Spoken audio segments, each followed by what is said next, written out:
Welcome back, everybody, to 360 Sports Network at 360sportsnetwork.com. I am the Lost Cause, coming to you again with the daily Pigskin Blink, a daily look at fantasy football in the NFL. It's players, stats, previews, reviews, injury reports, and rumors, and everything else to help make your fantasy football team hum. Philadelphia got stomped last night as they come into Seattle, hoping to get a fifth win of the season, but it didn't pan out for them.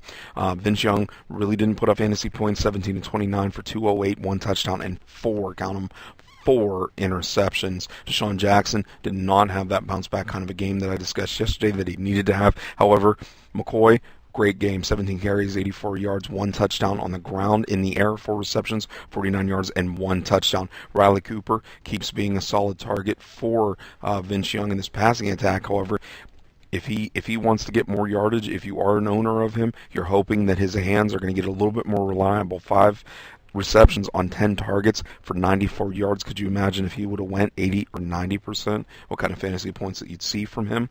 As mentioned before, Deshaun Jackson, 34 yards, Brent Selleck, 21 yards, and Jason Avant targeted 2 times, only 1 reception for 10 yards. He might become a more reliable play if Jackson becomes less and less involved in this offense. On the other side of the ball, Tavares Jackson, great NFL numbers, not good fantasy football numbers. Don't rush out and get him, but it was a solid performance. 13 of 16 for 190 and 1 touchdown. A couple yards on the ground, nothing worth any fantasy points, but he didn't finish the game with a quarterback ranking of 137. On the ground, Marshawn Lynch keeps getting it done. 22 carries, 148 yards, 2 touchdowns, nothing in the air.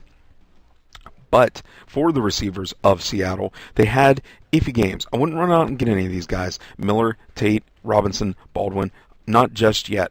Now, if Jackson keeps staying solid with his play, remember, it's not great play, but it is some solid play. 12, 13, 14 points for a quarterback definitely isn't QB1 kind of material. QB2, possibly. If you have to sit a stud later on in the season, if you have to sit a starter late in the season, week 15, week 16, week 17, he could be if his play becomes more evolved. Unfortunately, a lot of these quarterbacks really aren't doing that right now, aka Josh Freeman, Bradford.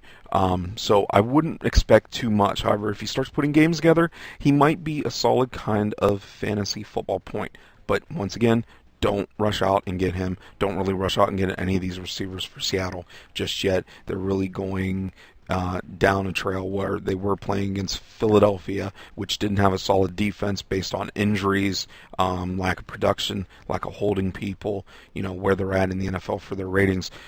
That's it for me, Lost Cause, for 360 Sports Network at 360sportsnetwork.com with this edition of the Daily Pigskin Blink. You can check out this broadcast as well as every other broadcast at 360sportsnetwork.com. Also, programming note, starting next week, you can download this broadcast as a podcast from fantasyfootballtoolkit.com's Apple iTunes store. Links will be available, as well as fantasyfootballtoolkit.com's broadcast of the Fantasy Football Toolkit will be available from its Apple iTunes store. If you have any questions, comments, suggestions, any rumors, any injury reports, or anything else at all, you can send them to lostcause@fantasyfootballtoolkit.com. That's it for me.